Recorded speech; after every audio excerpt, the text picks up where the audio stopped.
ሆንኩ እኮ እኔ ብቻውን እኮ ዝምታ መርጧል። አርቲስት ሁሉ ታውቀዋለህ አይደል? ሁልጊዜ ነው ለምን እንደሆነ ምናልባት እዛ ሀገር ያለው ሽን መቼስ ያ ሰውዬ ስላለ እዛ ስለሚያጥራቸው የፍርሃታቸው መጠን በዝቶ ይሆናል። እሺ ዛል እዚህ አለው የአማራ አርቲስት እኔ በጣም አዝናለሁ። በጣም ሁልጊዜ አንደኛ የእኛ ዘፈን ሲወጣ እኮ እኔን የሚሰማኝ እኮ በብዛት 90% አማራው ነው። ሌላ ብሔረሰብ አይሰማኝም። ዘፈኔ ቲያትር የሚልኝ እኮ አማራው ነው። ለአማራው እኔ ያልጮኩለት እኔን መሰሉት ያልጮሁለት ማን ሊጮህለት ነው? ፈጥኖ ፈጣሪ ነን እኛ አርቲስቶች በዘንድ ተዋጊ ነን። ስለዚህ የአማራን መጎዳት ስቶፕ ጄኖሳይድ ብንልለት ፋኖ ብናበረታታው ምን ችግር አለው?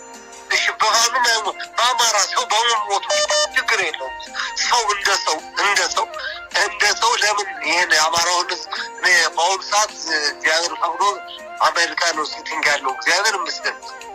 እዛ ሰው እየሞተ ሰው እየታረደ እየሰማ ነው።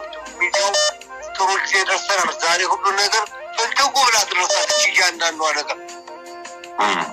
ዝምታ መርጧል። ዝምታን አትምረጡ ያላችሁት አርቲስቶች እባካችሁ በያለ አንዳንድ ጠጠር ወሩ ትግሉን ደግፉ፣ አማራን ደግፉ ነው ብለው እስተምሮ ድረስ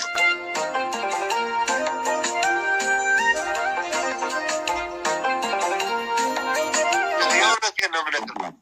አስታውስታቱ የሌላ ብሔር ናቸው፣ ግን የሚነግቡት አፈርድላላቸው። እንደው እሳቸው ሰውዬ በጣም ነው ወዳቸው።